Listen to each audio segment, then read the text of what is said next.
for me to even, because it was the first time I was going to say something about it. I'm getting emotional because it was very emotional back then. This is a clip that Shade Room took of an Epstein survivor named Phillips. And this part of the video actually got me upset for a different reason this time.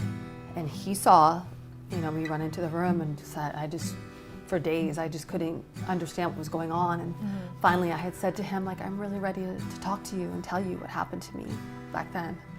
And it was like really hard for me to even, because it was the first time I was going to say something about it. I'm getting emotional because it was very emotional back then.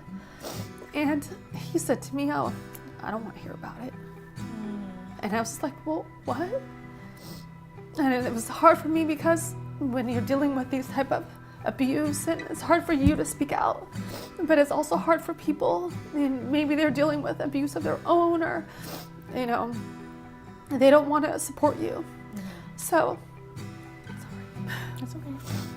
So it was very, very difficult for me to start the process of like figuring what the happened to me back then.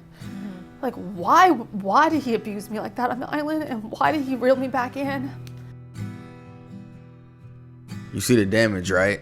You see the damage that it caused. I guess these stories hit me a little bit differently because I have a daughter, and sometimes I think about what I would do if my daughter was in this situation. And I think it's important for everyone to be very careful of how they treat other people, because you don't know what someone else is going through, and you don't want to be the reason that they go over the edge. God is real. God is definitely real. Make sure you love your kids and hug on your kids. I don't think people realize how fragile a child is, a soul is.